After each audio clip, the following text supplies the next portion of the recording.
নমস্কার, স্বাগতম সনাতন বাণীতে, যেখানে প্রতিদিন ভগবানের বাণী আপনার মনে শান্তি এনে দেবে। এই বাণীটি আজ তোমাদের উদ্দেশ্যে ভগবান ঈশ্বর করেছেন। যদি কষ্টে থাকো এটা শোনো, স্কিপ করার আগে 10 সেকেন্ড শুনে যাও।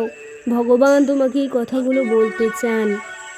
মা গঙ্গা বলেছেন, পবিত্রতা হৃদয়ে আনো, জীবন নিজেই হয়ে উঠবে তীর্থ।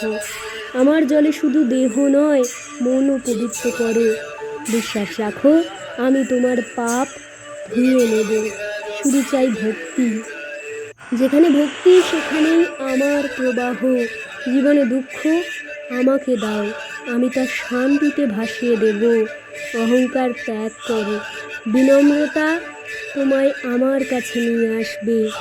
আমার স্রোতের মধ্যে চলতে শেখো, নিরবিচ্ছিন্ন, নিঃস্বার্থ ও শুদ্ধ মন করো। সত্য ও ধর্মের পথে থাকো, আমি তোমায় রক্ষা করব। প্রতিটি ফোঁটা জলে আছে আশীর্বাদ, অনুভব করতে শেখো। ভক্তির শক্তি সবচেয়ে বড়, তাই আমাকে স্মরণ করো প্রতিদিন। মা গঙ্গা আমাদের এই কথাগুলো বলতে চেয়েছেন বারংবার। তাই আজকের এই বাণীটি যদি ভালো লেগে থাকে তাহলে একটা লাইক করে দাও, আর ফলো করতে ভুলো না। ইউটিউব থেকে দেখে থাকলে সাবস্ক্রাইব করতে ভুলো না। ভগবান তোমার আমার প্রতিটি জীবের যেন মঙ্গল করেন, এটাই আমাদের কামনা, এটাই আমাদের বাসনা।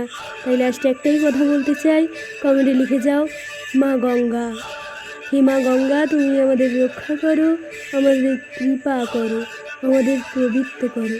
এর বেশি কিছুই চাই না গো মা।